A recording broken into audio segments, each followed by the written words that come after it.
Welcome back, ladies and gentlemen. My name is Gregory Ball. I'm your host of Good Trouble, production of Embrace Boston, and our good friends over at NBC 10. And today I have another troublemaker with me. I have a good troublemaker of the highest order. This gentleman is, if there is a Renaissance man of any type, this is one of those people. Our guest is a former member of the mayor's cabinet. He is a author who's written his first book not too long ago called My Life in Times, and he is now a restaurateur. But more than any of those things, he is probably what I would call one of the proudest Bostonians that I would know, and more specifically, there you go. Getting started already, I can tell. The proudest citizen of Roxbury that I know. Please join me in welcoming Dr. Rufus J. Faulk. How are you, sir? I'm doing very well, brother. Thank you for having me, man. I'm excited to have another good conversation with my guy. I'm happy that you're here. And ladies and gentlemen, the reason that we're kind of giggling and we're laughing is because Dr. Faulk and I have an ongoing rivalry. It's not a rivalry. Good-natured rivalry. It's not a between rivalry. Our two neighborhoods. I am a citizen of the finest section of the city, Dorchester, and he is from, that town. God's country. That town. The town of the little hamlet of Roxbury. And we have been going back, I feel like as long as we have known each other. Absolutely. First conversation. Yes, once we found out where each other was from, absolutely, from the barbershop to now. Yeah. But we were talking about the whole idea. I was super excited about having you come in because, in addition to the things that I talked about, the accolades, one of the things that I know about you is that your love of the city and your deep knowledge of a lot of the challenges that we face in the city. I feel like you're one of my go-to people when I want to know what's going on and also talk about the possible solutions. So that was why I wanted to have you on today. But before we get into kind of those things, let's talk about your book, the My Life in Times. Yeah. That you had been working on your doctorate. Yep. And I would imagine that you took your dissertation and kind of fleshed it out into your full piece. What was the journey of that? How did that come about for you? So that was exactly what I did. My dissertation was focusing on, really, it was called the lived experience of Roxbury parents seeking secondary school options for their children. That was a long, convoluted way of saying what was the exam school and the advanced world class programs impact on the life trajectory of Roxbury kids. I was a prime example of that, so I was sort of studying what was it like for parents to try to choose what schools and how do they view options how do they view schools as viable options for their children. Oftentimes it was based on the parent's own personal experience. So if the parent, like my parents went to Boston Technical High School, which was a precursor to John D. O'Brien, they were aware of the process, so they also wanted me to go through that process as well. So when it came time for the Metropolitan Test, which decided if you were going to be in advanced work class, they were aware of it. But as I talk about in the book, like I had friends who were just as smarter than me, more charismatic, but just might not have tested well. And that one test determined what schools they were able to have access to. So while I was in advanced work class, which at the time 78% of the kids who was in advanced work class went to examination high schools, they were in the general education 4th grade, 5th grade class. And while I was going to Bostonian Academy, some of my friends were going to Charlestown and to Burke. No, not to disparage those schools, but those schools weren't the same as Latin Academy and John D. O'Brien. So it just felt crazy to me that this one test can oftentimes determine your entire academic trajectory, but oftentimes it could determine where your sort of life opportunities also ended up. So that was what really drove me to write my own personal account, because you can't talk about your personal experience when you do your dissertation. So I knew there was more sort of personal information I could give, having gone through that process, having no sort of advanced work class program classrooms available in Roxbury for 4th graders. So I had to go to school in Rosendale to go to advanced work class. So what if you're a parent who has 2 children in the same school, one gets an advanced work class and one doesn't, and you live in Roxbury? You're not going to send one kid to Rosendale and then to keep the other one in Roxbury when you have to do all the pickups and after school programs. And not sending your kid to that school could be the difference between them going to college when they actually do graduate from high school. So I wanted to give my personal account, talk about what it was like to grow up in Roxbury, because oftentimes the Roxbury story, the narrative, isn't really readily available or spoken about in a sense where we talk about that larger Boston experience. So, well, it was interesting with your book that I think that, and you hit on it, you talked about the whole piece in terms of the test, but it's also the experience of your parents as well, having gone through that process as tech graduates, like knowing that they had gone through that, they understood the landscape. And I think many times, I feel like in our community, particularly in black and brown communities, we are constantly going through the first stage over and over again. Yeah.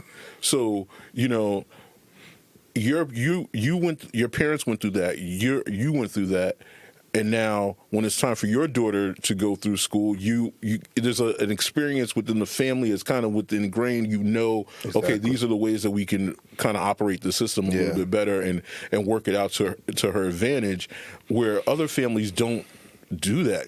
Sometimes you might be the first person to be on track to go to college or any of those things. How did that impact in your studies? How much of the family experience with education kind of impact the trajectory? Oftentimes that was the largest indicator that would determine the trajectory of the children is sort of what that parent's individual experience was. I met with Roxbury parents who were a part of the METCO system, and depending on what their personal experience was, they would either say, I want my child to also go to METCO, or I would never put my kid through that system. So just depending on how they interacted with it would often depend on how they viewed what were viable options for their children. So to your point, having parents that went through the exam system was definitely a leg up. But even they weren't fully aware of what the importance of, and because they came from a time where there was really a middle class still, where you can find a job without a college degree and be able to afford to be able to buy a house later. In my generation, it's rarely a thing right now when you're able to just have a high school diploma and then be able to find a wage, unless you're in some of the building trades, but it's very difficult. So their personal experience, and it was captured in the book, but also my dissertation, the personal experience of the parents oftentimes dictated the ability to navigate that secondary school option, whether it be public, charter, parochial, or in the METCO system. So, yeah, it was tough, man. It was a lot of reading, a lot of research, and it gets frustrating because you see this. We talk about what systemic racism looks like, and that was a prime example of it. The whole public education system, recognizing that Roxbury was being somewhat punished because we were at the forefront of the desegregation of Boston's public school system. So because the fight, whether it be the Exodus program, which is the precursor to METCO, or even the fight to improve the conditions at the Lewis Middle School, it was started by Roxbury parents. And because of that fight, when it came time to desegregate the schools, they didn't put advanced work class in Roxbury because the statement was basically similar to what Brown v. Boyd was, that in order for black and brown students in Roxbury to have a higher quality or have access to a high quality school, higher quality education, we had to put them in neighborhoods outside of their own. So even though schools might have been performing well, the simple fact that they were in Roxbury was the reason why they didn't have those classrooms that were Roxbury based in. So the only schools that offered advanced work class was at the middle school level. One was the Timothy, which is now closed, but it was a Timothy Middle School, but it was all zone. So you didn't get a leg up by living on Highland going to the Timothy. You could live in West Roxbury and have the same access to the middle school, or it was going to the King, like where I went. And at the time, going to the King Middle School in the middle of Faison Street, Brunswick, and Intervale was an experience. Challenge? Yeah, it was a challenge. We'll call it challenging. Yes, those were tough times, because I remember that energy and just kind of the hearing that was the backdrop of you trying to navigate your educational journey. And we've had a previous conversation on the show. You are actually one of our first returning guests. Returning guest, I like that. Hall of Famer. Yes, this is you and the two-time club, and we've talked about that in the past. But so for you, you took that college education and really lasered into serving your neighborhood, serving your community, and in a variety of different ways. And you ended up being in the mayor's cabinet. Yeah. How did you fall into that space, or not fall into? How did you find yourself into that space? And because I don't, in our time knowing each other, you haven't struck me as a person who's like wanting to be a social climber or being career-oriented in this is the move to make this move, and I can be like, you're not necessarily desiring to be next to power in order to gain power for yourself. No, not at all. So but you end up in one of the most powerful places in the city. How did that go about? So I think first and foremost, the journey to public service was I felt the duty to give back specifically to my neighborhood, but I wanted to give back to the city as a whole because I knew that I was able to have access to some opportunities that my friends didn't have access to, but more importantly, I wanted to make sure that the kids coming after me had access to the opportunities that I had, but even more. And unfortunately, it felt like there weren't many tangible examples of quote unquote success that were present in our community. And I wanted to be that. And even though I was in Philadelphia, I was at Temple University, I knew I was going to come back to Boston, to Roxbury, because at that time, the neighborhood was going through a lot. We had an uptick in youth homicides, a lot of young people that I either knew directly or knew their older brothers or older sisters were becoming either victims or were victimizing people in the community. And I knew I had to do something. I didn't know what it was, but I knew I wanted to be one of the people who were on the streets, on the ground, trying to show folks that there's another way to reach success, or you don't have to be actively gang involved in order to have an identity in this city and in this neighborhood. So I just wanted to come back and give back. So in doing that work, I started doing that work in 2004. I didn't get to the mayor's office until 2019. Mm-hmm. So I put 15 years of sweat equity and consistency in community first work, youth development, trying to not only identify what the problems were, I wanted to be a problem solver. Because oftentimes it's easy to point what the issues are. Mm-hmm. It's a lot harder to say, okay, here's the remedy to that situation. So I wanted to be one of those folks who can identify an issue, but then could create, whether it be a program or a prescription that could actually remedy it. So whether it be going back to school, whether it be making connections with community-based organizations, holding elected officials accountable to do what they said they was going to do, holding community responsible, because a lot of this work has to be community-led. So it just can't be folks from the community pointing fingers. Like, what are we also going to do in order to change the quality of life in our neighborhood? So that's what I did for 15 years. And then one day when I'm driving to Concord, because I was working for the Department of Corrections as a director, I got a call from my guy Martin J. Walsh asking if I wanted to come into the office to have a conversation about a potential position. I told him, hell yeah. And we had a conversation, and the rest was history. I was able to be there for 2019. I left in February 2023. When I tell people ask me, oh, why'd you leave? I left because it had just grew tiring. I would imagine that work, especially because if you're coming from the Department of Corrections, which means you're dealing with a lot of the trauma that these kids are carrying, and then you're even carrying that into a new position where you're working directly in the city and you're navigating, the labyrinth that can be City Hall. Even the most well-intentioned administration, it is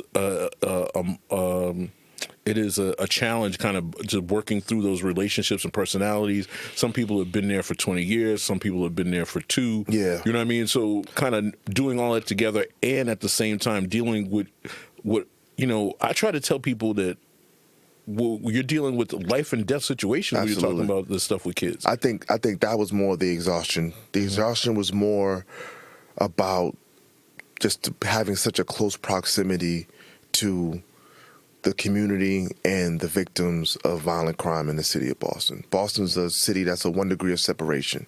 Yes. So even if you don't know the person directly, the family members get around. You went to high school with the older cousin. So, and I always felt like I had a different level of accessibility and accountability just by my sort of station in the city, where being the person that folks could call. So I'm getting calls for everything from school buses to, this is like folks in the community calling me to sort of address some of the issues that they had. Somebody knows, you know what, let's call Rufus, he knows.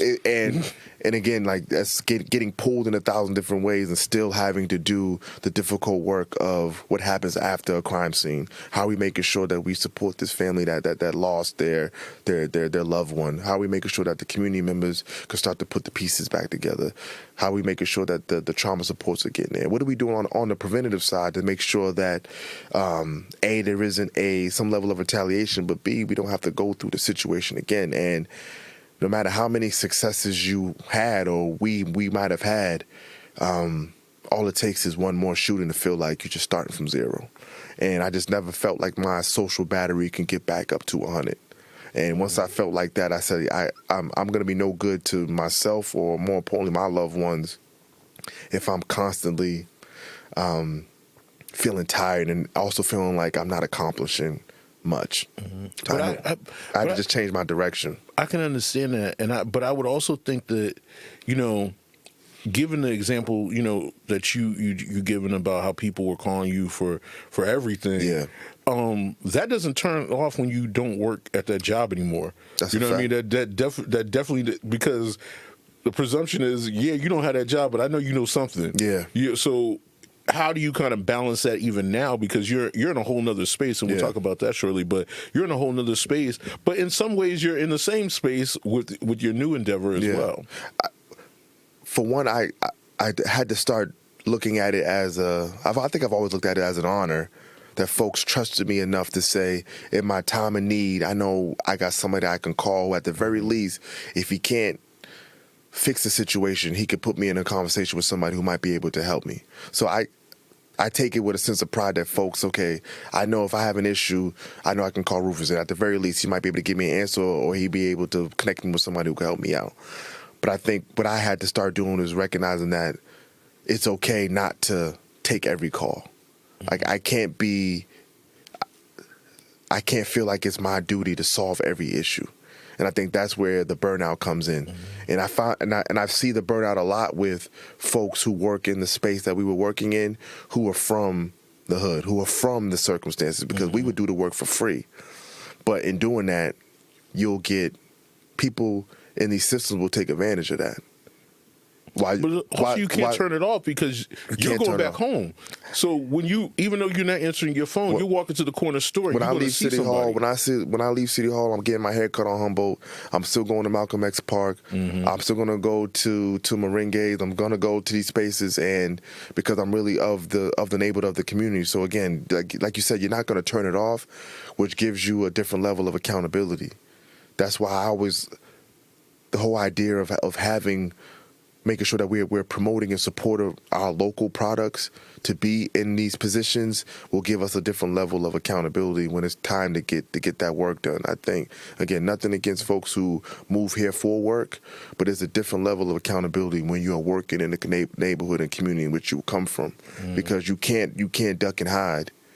There is no duck and hide. If you say you're going to do something, you're going to be present. Somebody going to call your mama. Somebody going to call. They're like, well, have you seen such and such? I'm like, you can't hide them. But when you're not from here, there's a way in which you can sort of camouflage yourself. You fall into the background, and then you don't have to be as accountable. So I've always pitched, like, we have to make sure as a city that we are promoting and supporting the products of our institutions. If we're not promoting and supporting them, then what are we saying to the generation of people who are in those institutions now? If there's not going to be a place for them when they actually complete their tasks, that was one of the things for me, is like when I did everything that they told me I was supposed to do. I did the school thing, went to college, came back, and when I felt like there wasn't a real support system for me, I said, okay, I got to make sure I do it myself. So the point that you made about this, I never wanted to have power by proximity, because just having the proximity to power just means that once those people in power switch off, you just go back to the wayside. I wanted to make sure that I was doing enough on my end, that I was maximizing my skill set and making sure that I was monetizing what I was good at the best way possible. So I can be independent regardless of who's in such a quote-unquote in power, that I have my own power base. Well, I mean, and now that kind of brings us to your newest endeavor. So, and it was interesting for me to hear about you getting involved in this. You are now one of the owners of one of Boston's newest restaurants, The Mix. Yes, sir. Which is right in the beautiful section of the city named Dorchester. You know what I'm saying? So as great as Roxbury is, if we want to have something great, you have to bring it to Dorchester. Yeah, Roxbury had to bring some style and grace to Dorchester. That's what we had to do. Man. Here we go. Anyway, but you opened up not too long ago. Tell us a story about The Mix, man, because I know that it didn't start off just strictly being the brick and mortar. Yeah. There was actually an iteration before then. So tell us about the journey of how you and your partners created The Mix and the entire team. Absolutely. So The Mix is really a brainchild of my brother Jarvis Adams, aka the Lobster King. Shout out to Jarvis, man. Love this brother. He's been taking care of us for a while, man, with good food. Absolutely. So I want to say around 2020, Jarvis really leaned in on sort of doing his culinary delights centered around lobster. So whether it would be doing kitchen takeovers at Bully Boy, or he did a kitchen takeover at the Pearl, he did pop-ups at Boston Brewery and a bunch of other spots. He did private catering events. Yeah, he catered some stuff for Killer Boombox. Absolutely. Green Time Society. So he's done incredible stuff. So he had a whole sort of track record of just doing that level of sort of high quality food, with that sort of, we call it like that New England based seafood with that Southern hospitality twist to it. So he started doing that in around 2020, and built up a real strong sort of, I won't call it fan base, but definitely supporters, folks who really love the food, will travel to wherever he's doing a pop up, and then. Mind you, he's building up, and we're all supporting him. So whether it be me putting on the rubber gloves and passing out food, I was helping him out at some of the spots. And an opportunity came around in 2023 to have the opportunity to take over the former Ashmont Grill location. And we were literally talking about just going from the catering piece to doing a food truck. But when this opportunity came up, Jarvis and our other partner Levi, we just decided to just sort of jump out the airplane without a parachute and just sort of make it happen, really trusting in the fact that the three of us have a skill set that when it comes together, that we can make this thing work. Jarvis taking care of the food. Our brother Levi took care of all the sort of aesthetic in the space. So if you haven't been to this location, you see that The Mix looks amazing. Granted, I'm a little biased. But I will. This is what I would agree with you with this, because it's a different aesthetic and there's a different feel than the Ashmont Grill. It doesn't even feel like the same space. It somehow even feels larger, which is crazy to me. That if I don't know how you guys did it, but there's definitely a different energy in the space, and it definitely. It feels completely different. So we wanted to keep that neighborhood feel to it, but we wanted to make sure that it was definitely authentically us. So again, salute to my brother Levi for doing that. And I think my role was largely the shaking hands and kissing babies portion of it. So whether it be interacting with local stakeholders, whether it be the neighborhood associations, or whether it be BPD, also doing the process of getting a liquor license. I sort of led that process. But we all know that the three of us, we have our each have our own lanes. Then we come together like Voltron to make it happen. And we received our liquor license the day after Mother's Day, so we've been open to the public for a little over 4 months now. And I'm gonna be honest, it's been an amazing experience. Like being a restaurateur was not on my bingo card, but to your point, it's still like right in line with some of the work that I've always done, is sort of making sure that people are respected, are treated well, and are having a good experience. And I want folks, when they show up to the mix, to feel like this is their spot. I want this to be like our Cheers. Well, Cheers wasn't a real spot, but so we'll be the first Cheers. You know what I'm saying? So now it feels good, yo. It feels good because I think we've always, in Boston, has always been sort of this push to make sure that we create black spaces, and I think we've accomplished that in creating a traditional black space. So you can come in and you can hear some 90s R&B, but also recognizing that the black experience is not just for black people as well. So it's black cuisine, it's a black feel, but it's open for everybody, and we've had everybody in there, and it's been dope to see people enjoy lobster and grits for the first time, or to have some red snapper, or to eat some of our chicken sliders, or have some of our we just did a jerk turkey burger the other day, and see folks. Yeah, I see your face change right there. I'm about to take a trip over. There you go. I haven't been here for a couple of weeks, so I have to slide over. It's been dope. It's been dope to see people come in and enjoy themselves and enjoy the experience. Again, we got certain things we got to deal with every now and then, but that comes with the business. So, well, I mean, one of the things, and why I wanted to talk to you about the mix is because, a lot of the conversation that we have at Embrace is about the opportunity for third space and that being a place where people can engage and connect and really kind of really see each other. I believe through the arts and through those collective experiences, we have the opportunity to see the true nature of each other. And we, with creating that space, creating the mix, you're doing that same kind of work. Yeah. I think, but, and then also there's also the economic piece of it as well, that, with you in that space of the mix, now you're accessing and opening up an opportunity for many people to get into the restaurant business that from your network that may not necessarily have had those opportunities with other folks. Was that a piece of the puzzle for you too when you were putting this together? I think so. I think I've been big on trying to be tangible. I think oftentimes we sort of tell people, oh, you should do this, you should do that, but oftentimes they're either speaking from experience where they haven't done it, or they're not accessible enough to show somebody how they actually did it. So we wanted to make sure that not only are we all former BPS kids, we're all from the neighborhood, that no, you can come from this neighborhood, you could be from the city, and you can be in a position to, if you want to go into this industry, there's an opportunity for you to do so and to be successful with it. So we've been able to have conversations with other folks who said, oh, I've been thinking about doing this, I'm not sure about that. We've been an open door for conversations, and really probably in the near future, sort of similar to how Jarvis got his start, to start allowing some of our local chefs to do some kitchen takeovers, where they can take over on Monday and be able to offer their cuisine. I'm thinking about people like Sandwich Boy and some other folks who have amazing products, just don't have a brick and mortar spot yet. But however we could be helpful and supportive of that, we're definitely going to lean in on that. Yeah, and I know another person who's kind of really been in that same space and that same mindset is Nia Grace. Absolutely. She's been leaning in it. Do you have a relationship? Have you been working with her? Where's Nia from? Oh, yeah, she's from Roxbury. My bad. You had that face like you didn't know that. Gosh, you had that face like you didn't know.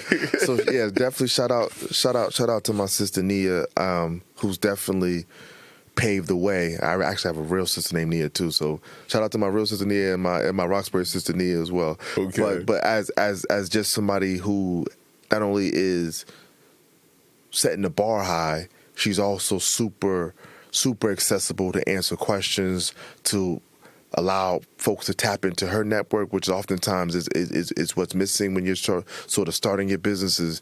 You just don't know what you don't know. So having those conversations to sort of allow you to maneuver past some of those pitfalls and some of those obstacles has been vital. We actually did something at the Pearl. Shout out to Mika and Brother Luther over at the Pearl. We had a really good conversation with some other black and brown restaurateur owners, just talking about. I'm thinking about my brother Rob down at Hugh. Thinking about Ed. Eddie was one of the sort of trailblazers down in Savoy down there. Shout out to Fett. Shout out to Estella, Park 54, all the spots. And a part of the conversation was that we don't want people within the city to believe that we're in competition.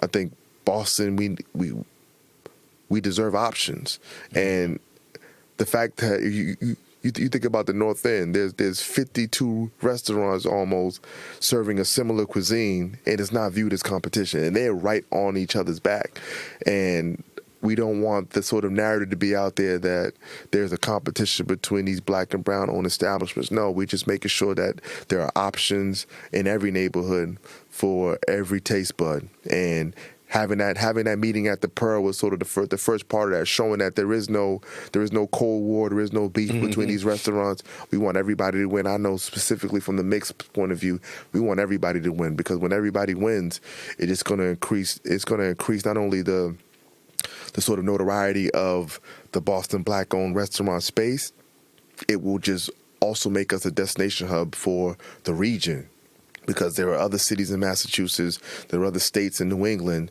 and there are other populations throughout the country who, to this day, still don't know that there are black people here. Yeah. And we want to make sure that not only are black people present, that black people are in places of ownership as well. So. Yeah, and I think that when you rattle off those names, it made me think about it.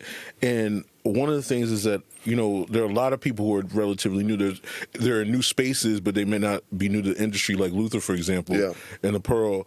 But then there's also people who are relatively new to the industry, and it's beautiful to hear that y'all are working in connection with one another, because I'm of the mindset that you don't have to have just one. Absolutely. I think that has been something that has hurt us, not only here in Boston, but just in general, where it's, it can only be this one place. Like if it was just Grace by Nia. Yeah. No, one night I want to go down to Grace by Nia and have some food and have the supper club experience. Yeah. Then one night I may want to have like the sports bar / neighborhood hangout spot when I go to the mix. Yeah. And then, I may want to go and have a little bit of more of a quiet experience. Well, a quiet experience over at Park 54. I got to get there early before the DJ start playing. And I can get those experiences and go to FET and have something that's different. Yeah. Every single one of those is a different experience, and I think that there is a value and there's a power in all of those things thriving at the same time. Yeah.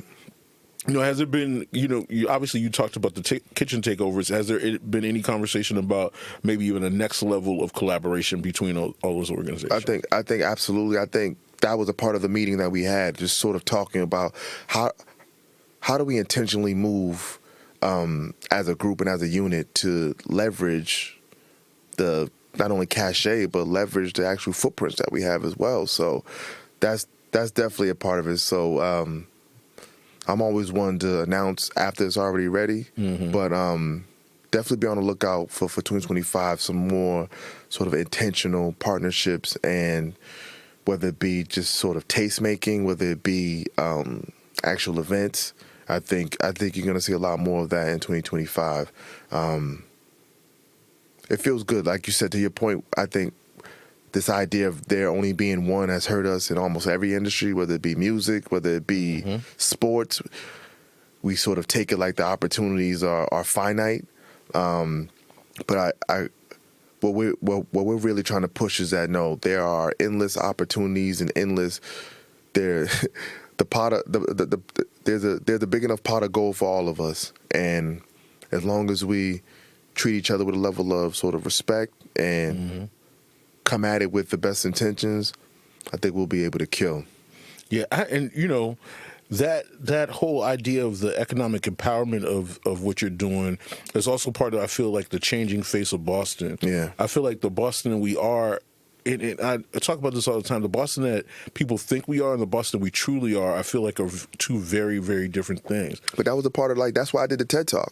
I did that because there's a perception of Boston versus what the reality is. What our experiences has never been encapsulated when the sort of the broader Boston conversation is had. Yeah. So for folks in the audience, I give Rufus a hard time about Roxbury, but one of the brilliant things that he did was he did a TED Talk where the TED Talk is entitled "I'm from Bobby Brown, Boston," and part of that came from a meme that was circulating basically in the Boston area that when people talk about Boston, they're talking about Ben Affleck Boston. They're thinking about talking about Mark Wahlberg. They're thinking about Matt Damon.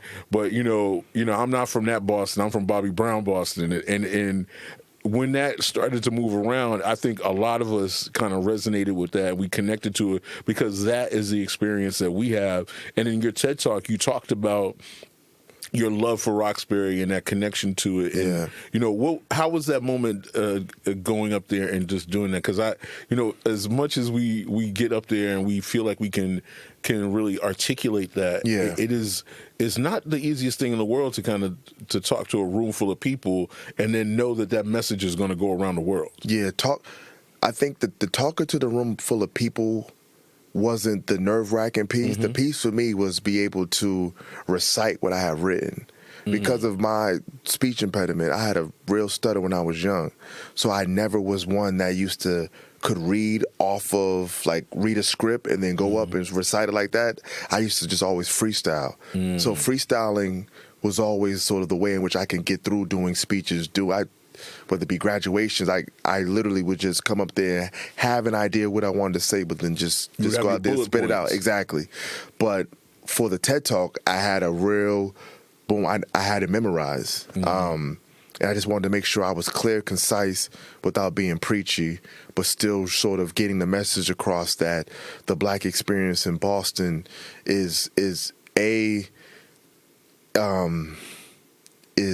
was critical to the development of the city as a whole. And Go ahead. We're just talking about Crispus Attucks. Crispus Attucks as an individual, it was the first martyr for this country. You're talking about a Black man from the Framingham area, indigenous to Massachusetts. But he was the first person to die for this country, for the formation of this country. You think about when Frederick Douglass was looking for new recruits for the 54th Regiment, which was out of Massachusetts, he came to Boston. Mm-hmm. You think about where Malcolm came of age was in Roxbury, where Minister Louis Farrakhan was in Roxbury. So just Donna Summers, the queen of disco. You know what I'm saying? So it's graduate from a fine institution shout over out to the in Burke. Dorchester. Shout out to the Burke. Well, that was Roxbury at the time. Oh, here we go. Okay, so now we got this revisionist history. No, not revisionist. Because if we want to talk about how they changed the lines to benefit Dorchester, we can get in that conversation as well. We know there's half of Dorchester that you can't go in at nighttime. That's another conversation. But just saying, the idea was to write the narrative to be more fulfilling. Mm-hmm. I wanted the Boston experience to make sure that it included us, because when they talk about Black Boston, they make it seem as if our everyday was Charles Stewart, which is a part of it. Mm-hmm. Our everyday was Mr. Ted Landsmark. But the reason why I love Boston was really because I love Roxbury. It was going to the Kite Festival. Mm-hmm. It was WIOD. It was going to the Roxbury Boys and Girls Club. It was having Reggie Lewis come to the Boys Club. It was seeing Shaq at Malcolm X Park. It was the Icy Lady. It was those experiences is why my childhood is why I love this city, but it's really about my neighborhood.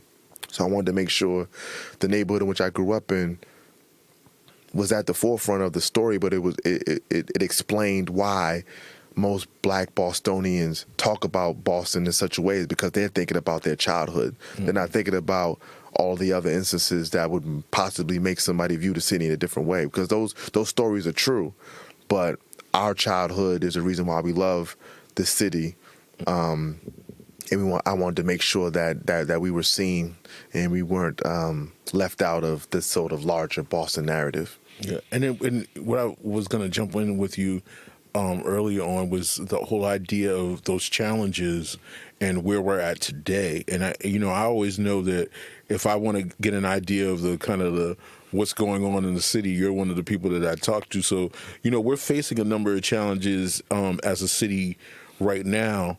And, what do you think about the current status of the city and where we're at and where we could be? Because I feel like, one of the things that I've been a supporter of the Wu administration, because I feel like there's a lot of deliberate, real changes that they have made. Absolutely. In terms of moving forward, some of the just things that just made sense to be able to do. And I think that is indicative of kind of an overall thought process of what I feel is going on in the city. Mm-hmm. Do you feel like we're on the verge of some real sustainable change, or where do you feel like Boston is at right now? I think we are on the precipice of some real sustainable change. I think my concern is if that change is going to include everyone. I think that's my concern. My concern is just that. Is there anything particular that makes you worried about that, or is it just the housing, history? I was going to say, for example, the history of the city is what makes you concerned about that. A part of it is the history of the city, just because I know that Black and brown people are oftentimes overlooked when it comes to policy decisions. When people create policies for the city, oftentimes they're not thinking about Boston's Black population. We're not at the forefront of those policies and how they're being implemented. But when I was talking specifically, just talking about being a part of those changes, again, it's hard for me not to bring it back to my neighborhood, but if you think about Roxbury, the development that's happening in that city, I mean, I feel like a city, but in our neighborhood, how many indigenous Roxbury natives can afford to buy, rent, in order to stay in that neighborhood? I think it's few and far between. But that feels like a problem that is across the board in the city as a whole. Oh no, I agree, but I wanted to sort of just mention it, how specifically just looks at in Roxbury. And the gentrification issue is not just a Black issue. You think about what South Boston looked like, because I have friends that I met in elementary school from South. You say, yo, bro, I couldn't even afford to move in. Like they had the wave of gentrification before us, but we just couldn't see it because it was white on white. Yeah, and I think that's interesting that you say that, because I've actually felt that for a long time, and it's a story that gets overlooked. Yeah, because and they were faced with many of the same challenges that we're faced with now in terms of, like, do you sell grandma's house? Yeah, and if you go through Southie now, when you see those new kind of triple-decker inspired new buildings, those are places that there used to be actual triple-decker there. Or a single family. Yeah, that's true. A single family that they might have sold for $600,000 10 years ago. Mm-hmm. Now it's a triple-decker condo that and each unit is worth $1.5 million. Exactly. So, again, Roxbury, this happened in Roxbury, happened in Charlestown. Just individuals who grew up in the city not having the ability to own in the city. And that's my fear, because the Boston that we grew up in is dead and gone, right? For better or for worse. So the question is, what does this new Boston look like, and how does it still embrace the residents of old in terms of those folks who are 3, 4, 5 generations here? Is this still a city for them? Mm-hmm. So I think that's my fear, is just in the midst of development, how do we make sure that the development is inclusive of those individuals who are born and raised here? Yeah, I've always said that Boston's a transplant city that loves transplants. So whether it be for college, whether it be for jobs, we oftentimes are building policies and building housing and directing initiatives to be more palatable for a demographic that's coming in here with maybe with more financial security, higher academic attainment, so they're able to work at different jobs and have different opportunities. So granted, you have to be able to build housing stock for them or initiatives for them, but what are you doing for your local Bostonians? I think that's the population oftentimes get left behind. Yeah, I was going to say that. I've often said that the people who live through the bad times should be able to be a present for the good times. Yeah. So, like, the transformation of a neighborhood into a different space, I'm all for that in many instances.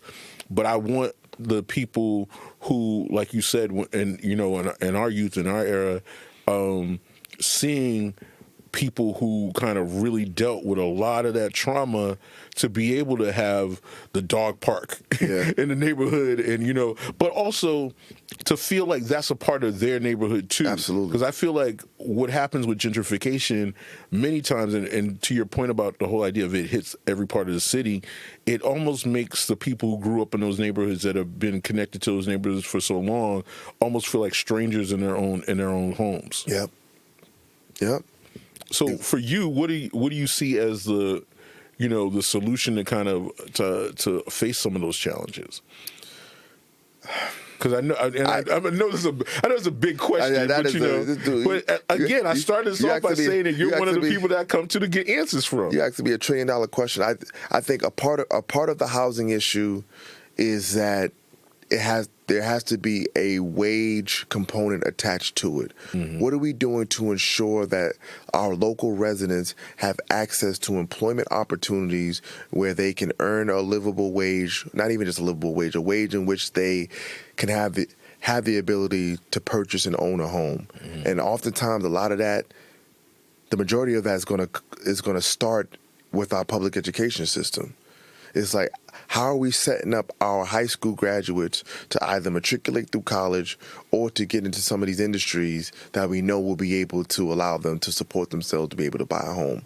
And I just think there isn't a real pipeline from our BPS system to employment and career opportunities that's going to allow them to be able to earn a wage that will then allow them to be able to purchase a home. So I think we let off a lot of our colleges and institutions off the hook in terms of making partnerships with our local schools. Mm-hmm. I think we let off a lot of our corporate entities, and whether it be in the meds and the eds or in the tech space, off the hook with creating internships or actually helping to build curriculums that for a fact are for job openings that you see in the next 3 to 4 years. So why aren't we, for this next wave, whether it be green energy, whether it be whatever the sort of AI spaces are, whatever the new technologies are, we should be teaching a curriculum for our high school, maybe even starting in middle school, but for our high schools, so they can already have the beginning budget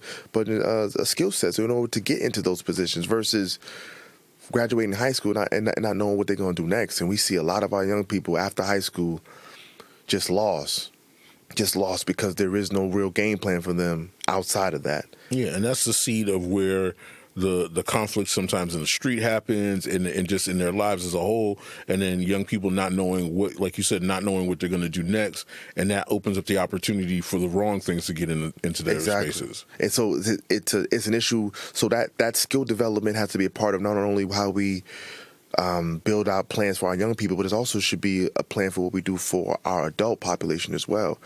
What are we doing to help folks, again, increase their ability to monetize their skill sets? You got to give them new skill sets. You got to be able to have opportunities for folks to, whether it be get into new industries, whether it be opportunities for entrepreneurship. We know a lot of entrepreneurs. How are we getting them connected to some of those city and state contracting so they can be able to get some of those financial opportunities where they can not only take care of themselves, be able to hire people and increase their wage or their socioeconomic outlook. So, just one of those contracts can be the make or break for a company. And from some of the work that we do with Embrace, we're very conscious of where we spend our dollars in terms of like making sure that we're leaning into creators and makers and businesses and entrepreneurs in the community, because we know that when we do the Embrace Ideas Festival, for example, the person that does balloons for us, I'm just picking a person, but somebody who does balloons for us, that could be a significant chunk of their yearly situation. Absolutely. So why not, be able to connect with them on a regular basis, and then also to funnel through and bring new people into the fold as they grow and build. That's a lot of the work that I think, to your point, I don't think, I hear people talk about that, but I'm not necessarily sure that people are doing what you're saying, which is really kind of enacting it and putting it into motion. So I think that's a part of it. Probably the economic, your ability to increase your skill set, but B, be able to monetize that skill set as much as possible is a part of it. And I think as a city, we need to do that in 2 tiers with our young people within our high school. So when they're leaving high school, they're leaving with something in their utility belt that could then transition them to some level of a career.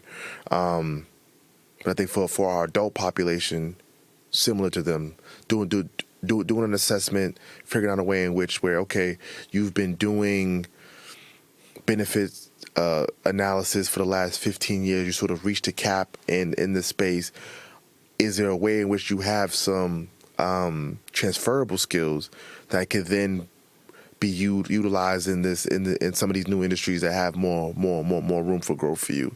I think that's sort of where we have to lean to on the individual side, but I think on the market side too, Boston has a lot of regulations, a lot of rules and regulations about what you can and can't do with your properties. We need to increase housing stock, and I think we have to be as creative as possible.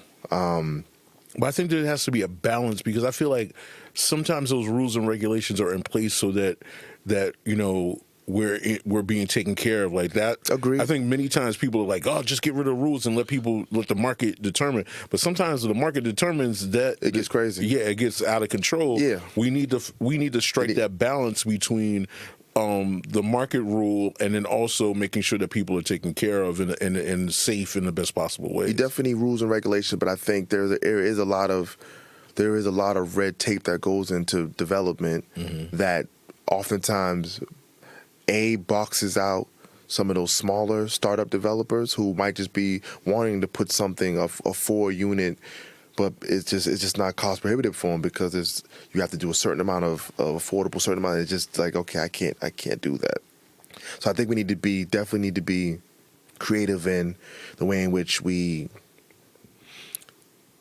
rules we have on a book. Let's figure out if we have rules and regulations from the 50s, it might be worth going back and seeing if those are still tangible and still sort of relevant for 2024 moving forward. When you talk about those rules from the 50s, one of the rules, or the ancient rules, is this whole idea of the lack of home rule of liquor licenses, going full circle. And particularly when you learn, so I always thought that just didn't make sense, but when I really learned the roots of it, about the whole idea of them not wanting to have free reign of liquor licenses in the city of Boston because of the large Irish population and just the cultural discrimination that is just rooted in that, and that we're still, all these years later, kind of living under the effects of that. Yeah. It's insane to me. And then now it's also, I think there's a very deep connection to the economics of it as well, because now if I'm in, some town outside of the city, I can, and I may be an elected official, I could probably lean on whoever to kind of keep the cap on these liquor licenses in Boston, or keep that under control so that these other things can, so I think there's a definitely a dirty game. Well. I didn't realize. I made a comment the other day. Like, I knew the streets were dirty, but I didn't know this space, this restaurant industry space, was just as filthy. But again, I want to give a big shout out to Rep. Chris Worrell, City Councilor Brian Worrell, State Senator Liz Miranda, and everyone else who had a hand in getting the governor to sign and increase the number of licenses that the city of Boston will be able to have. So we were one of the ones, we actually got our neighborhood restricted license prior to this legislation. But it's definitely been a way in which we've been able to make sure our restaurant is not only solvent, but we've been able to do very well for ourselves. I'll just say it like that.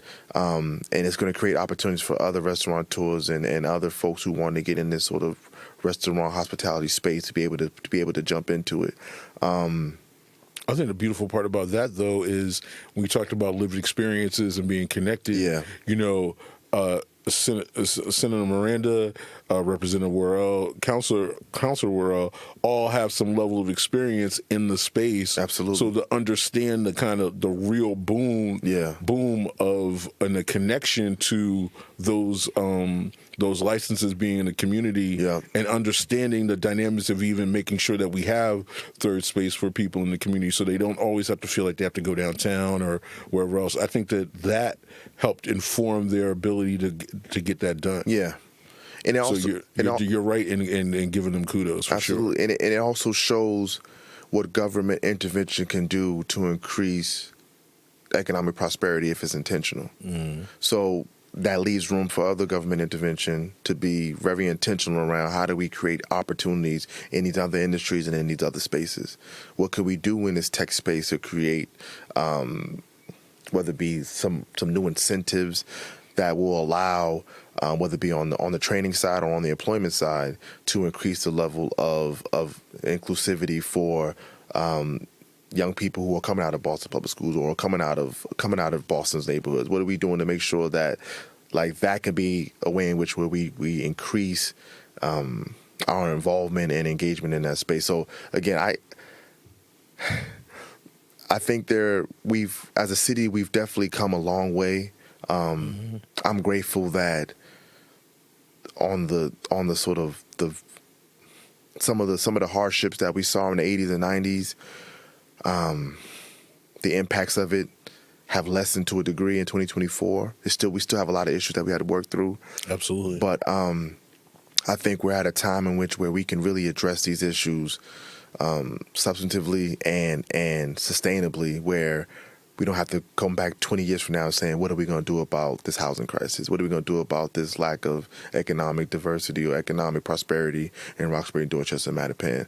We've been telling the same stories. I'm 42 years old. We've been telling the same stories about sort of poverty rates in Roxbury my whole life.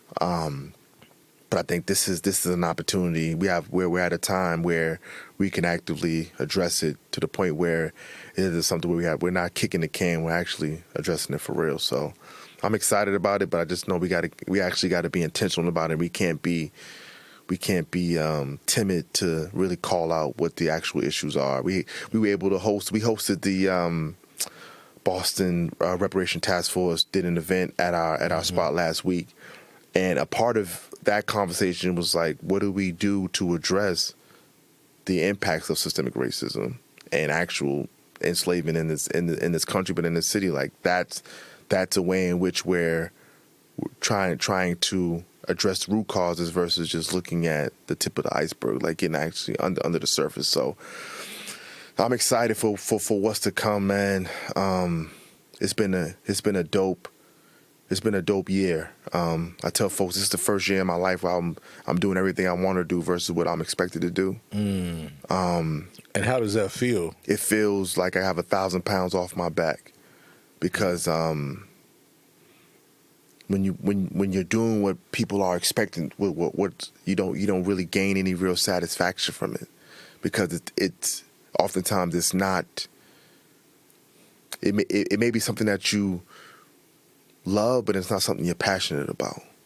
I'm actually doing everything that I'm passionate about right now, like writing the book, doing the TED Talk, doing the restaurant piece. Like these are things that I have a passion for. So I feel like my battery is back up to 100%, which is now giving me room and space to think about some of those other issues that we were tackling in City Hall. Like, okay, what are some different ways in which we could address high school dropouts, or talk about housing, or talk about retaliatory gun violence in the city? Like, are there other ways that we can think? Because I have room in my head now. I have energy now. I feel I'm in a better space. So I definitely feel blessed, yo. Well, I'm happy that you're in this good space. I know that part of you being in this good space is the result of is now results in the mix being there. So that actually is a benefit to me. So I love that you're happy, because that allows me to go and have a space where I'm happy. And seeing what you guys are doing over there at the mix is just beautiful. I'm happy for you. I'm happy for you personally, and seeing the achievement that you had. You know, you did pretty good for a guy from Roxbury. Come on, man. You did all right. I did all right, man. Shout out to my parents who had me as teenagers, man. Rufus and Leslie Faulk, man. They artists extraordinaire. Yeah, shout out to the real Rufus. Like, they're the biggest reason why I'm here, because the sacrifices that they made, being from Mission Hill, my mother from Mission Hill, father from Cathedral, father one of 15, my mother the youngest of 5. The sacrifices that they made, like they didn't have opportunity to go to college because they were raising me in Roxbury, when Roxbury was Roxbury. a place that has some difficulties, and we'll just say it like that. So the sacrifices that they made are some of the biggest reason. Is the biggest reason why I'm here right now. Definitely shout out to them. Definitely big shout out to them. Well, so one of the things I always ask on Good Trouble as we wrap it up is, I appreciate, one, thank you for coming and sharing your story, sharing your insight, and just letting us know that there's a good place where we can, where everybody knows our name, you know what I mean? So I go over. But in addition to that, we always ask our guests to give us one person that they think should be, that we should connect with and have on the show so that they can share their story about good troublemaking. I think a great individual, I name dropped her earlier, would be Liz Miranda. Yes. I think Liz's lived experience is something that people in our generation, the younger generation, and the older generation could gain a lot of encouragement, and she's just dope, and she's from Roxbury, so why not, man? Why not, man? Oh, here we go. Great things growing in Roxbury, man. Yeah. Listen, I will give you that. There was some great things that come out of Roxbury, but let's not act like Dorchester's not the greatest. I never said, but not doing that. All right, so listen, thank you very much, Dr. Rufus J, for joining us today. I appreciate you. And folks out there, wherever you're at, if you're listening to us, you made the choice to join us today. We appreciate you. We know that you have a lot of choices when it comes to podcasts and shows, and the ability to take a bit of your time with our conversation is always something that we appreciate. Make sure that you lock in, like, subscribe, all that good stuff on every platform. Leave a rating, leave some good notes, and also you can hit us back at any time. Leave a comment, let us know what you think about the show. Until next time, you have a good day, and make sure you get into some good trouble on your own. Thank you.